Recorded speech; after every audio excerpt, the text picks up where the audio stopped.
Hello दोस्तों, स्वागत है आपका हमारे YouTube channel SK computer Garud में। कृपया चैनल सब्सक्राइब करें, लाइक करें और शेयर ज़रूर करें। धन्यवाद। हर टेली यूज़र के सामने एक समस्या आती है कि कौन से लेजर को कौन से ग्रुप में रखें, तो इसी विषय पे आज हम चर्चा करने वाले हैं। टेली ERP9 में पहले से ही 28 ग्रुप बने होते हैं, जिसमें से 15 ग्रुप प्राइमरी ग्रुप कहे जाते हैं और 13 सब ग्रुप होते हैं। लेकिन आप चाहे तो पहले से बने ग्रुप के अलावा भी अपना स्वयं का ग्रुप बना सकते हैं। टेली आपको स्वयं का ग्रुप बनाने व हटाने की सुविधा देती है। आइए अब हम एक एक ग्रुप को विस्तार से समझते हैं। Bank account group. Bank account ऐसा खाता है जिसमें पैसों का लेन देन होता है, जैसे पैसे जमा करते हैं और पैसे निकालते हैं। उदाहरण bank saving account, bank current account आदि। दूसरा देखते हैं bank OD account group. Bank OD account group, इस ग्रुप में हम बैंक ओडी अकाउंट को रखते हैं, जिसका मतलब होता है बैंक ओवरड्राफ्ट, या इसी को हम बैंक OCC अकाउंट कहते हैं, जिसका मतलब होता है कि bank open cash credit account, credit card को भी इसी ग्रुप में रखते हैं। इस प्रकार के जो लेजर बनते हैं वो बैंक ओडी अकाउंट ग्रुप में आते हैं। उदाहरण है bank OD account, bank OCC account और credit card.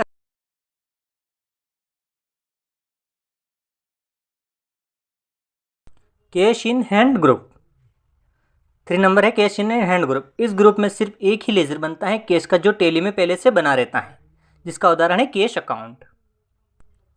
Deposit asset.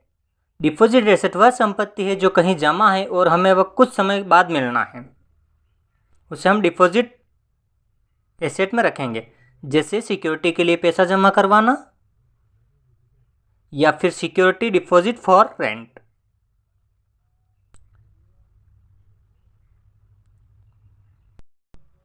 Five आपका है duet and taxes. Duet and taxes, इस ग्रुप में हम जितना भी टैक्स होता है उसके लेजर बनाते हैं।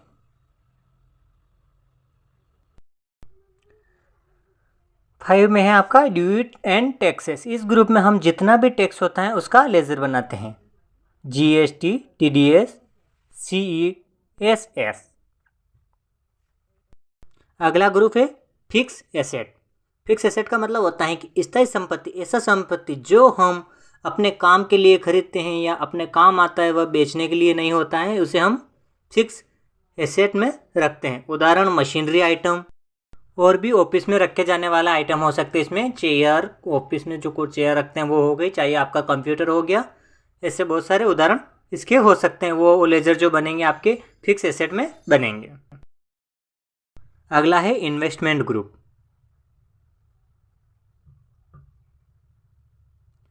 इन्वेस्टमेंट का मतलब होता है निवेश। इस ग्रुप में अपने प्रॉफिट के लिए इन्वेस्टमेंट करते हैं, उस लेजर को रखते हैं। उदाहरण के लिए म्यूचुअल फंड, शेयर, किसी भी कंपनी का शेयर हो सकता है, फिक्स FD फिक्स्ड डिपॉजिट इत्यादि उदाहरण इसके हो सकते हैं। अगला है इनडायरेक्ट एक्सपेंसेस।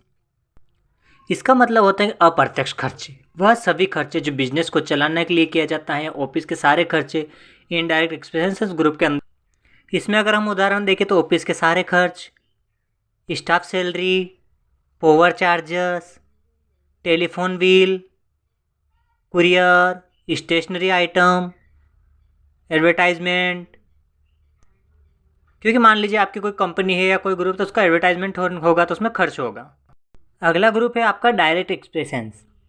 इसका मतलब होता है प्रत्यक्ष खर्चे, वह सभी खर्चे जो मुख्य बिजनेस से जुड़े हुए होते हैं, या वह खर्चे जो बिजनेस को चलाने के लिए किए जाते हैं, जिसके खराब होने से आपका मुख्य काम रुक जाए, वह सारे खर्चे डायरेक्ट। उदाहरण के मान लीजिए आप मेरा कंप्यूटर या मोबाइल, जैसे मैं वीडियो बनाने के लिए इन दोनों का यूज़ करता हूँ, इन दोनों में कुछ खराबी हो जाए तो मैं वीडियो नहीं बना पाऊँगा। अगला है आपका loan and advance asset. Loan and advance asset, इस ग्रुप में ऐसा लेजर बनता है जहां हम दूसरे को लोन या एडवांस के रूप में पैसे देते हैं।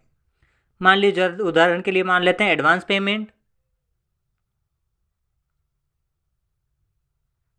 लोन गिवन, जैसे किसी को लोन देते हैं।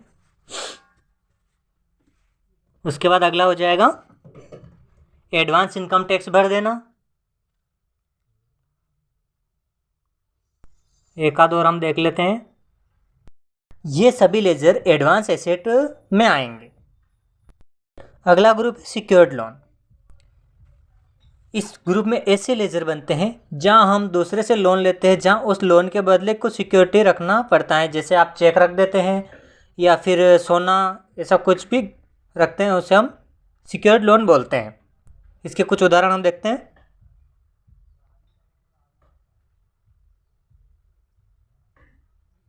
Bank loan, property loan,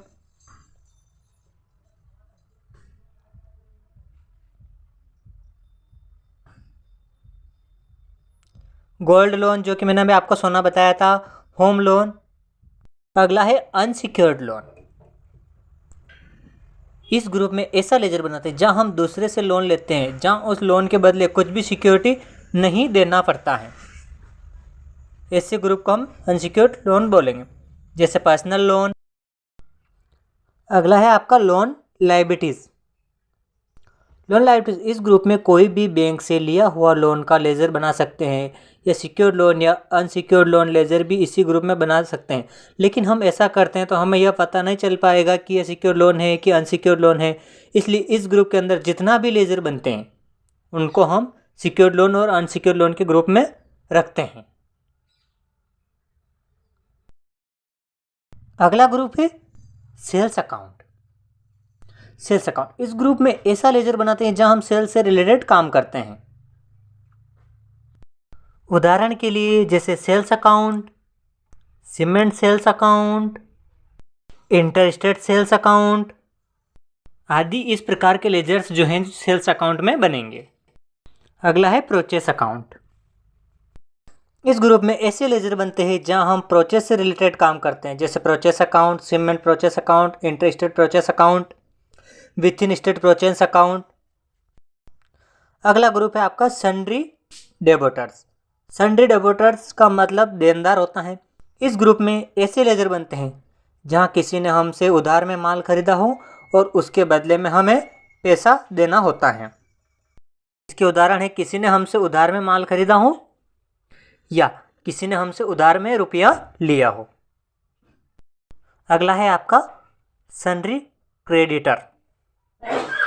sundry creditor का मतलब लेनदार। इस ग्रुप में ऐसा लेजर बनते हैं जहां किसी ने हमसे उधार में माल खरीदा हो और उसके बदले हमें उसको पैसा देना होता है।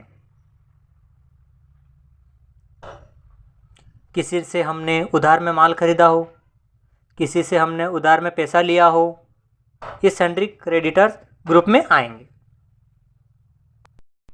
अगला है इनडायरेक्ट इनकम। इनडायरेक्ट इनकम का मतलब होता है प्रत्यक्ष आय। इस ग्रुप में ऐसे लेजर बनते हैं जहां बिजनेस के अलावा किसी दूसरी सोर्स से इनकम होती है। इसके उदाहरण हैं interest received, commission received, rent, discount इत्यादि। अगला ग्रुप है डायरेक्ट इनकम।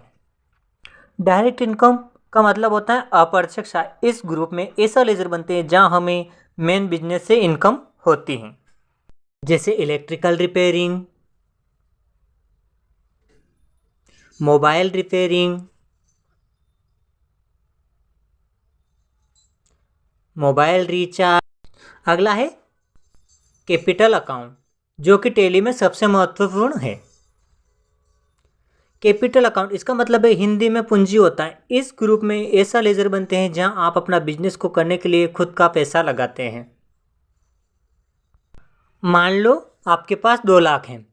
आप एक कपड़े का दुकान खोलते हैं, तो दुकान को खोलने के लिए आपने 2 लाख लगाए, वह आपका कैपिटल अकाउंट हुआ। उस कपड़े की दुकान में आपने टोटल 5 लाख लगाए, जिसमें से 2 लाख खुद के और 3 लाख बैंक लोन लिया है, जिससे आपने 2 लाख खुद का लगाए हैं, वह आपका कैपिटल अकाउंट हुआ। अगला है प्रोविजंस अकाउंट। इस ग्रुप में ऐसे लेजर बनते हैं जहां हमें अपने बिजनेस में होने वाले लॉस का पहले से अनुमान लगाना है, डूबने वाले पैसे के बारे में पहले से अनुमान लगाना होता है।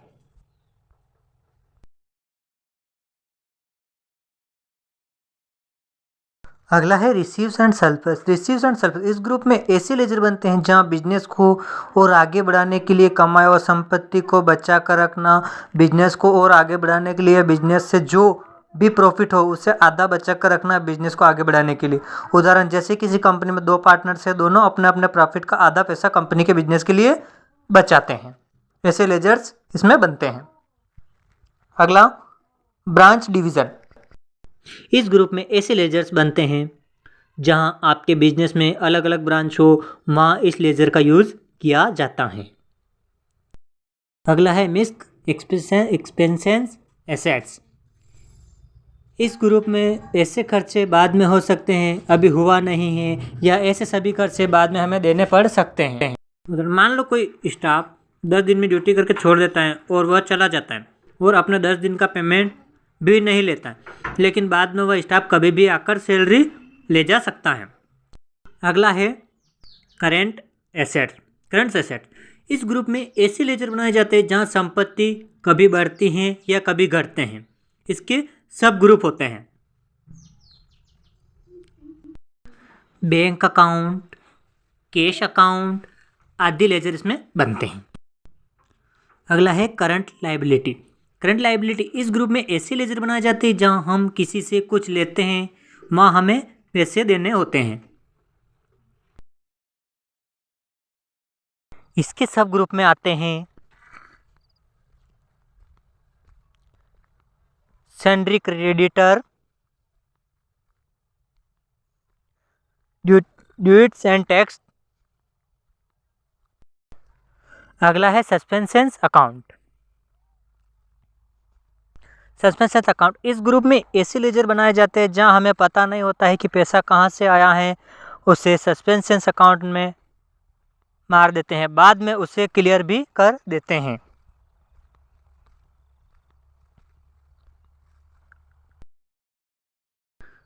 अगला ग्रुप है स्टॉक इन हैंड। इस ग्रुप में ऐसे लेजर बनाए जाते हैं जहां हमारे गोडाउन में जितना भी स्टॉक रखा हुआ है उसके लिए स्टॉक इन हैंड लेजर बनाते हैं। उम्मीद करता हूं मेरे द्वारा दी गई जानकारी आपको पसंद आई होगी। यदि वीडियो आपको अच्छी लगी है तो वीडियो लाइक एवं शेयर ज़रूर करें। अगला वीडियो हम बहुत ही जल्दी आपके लिए लेकर आएंगे।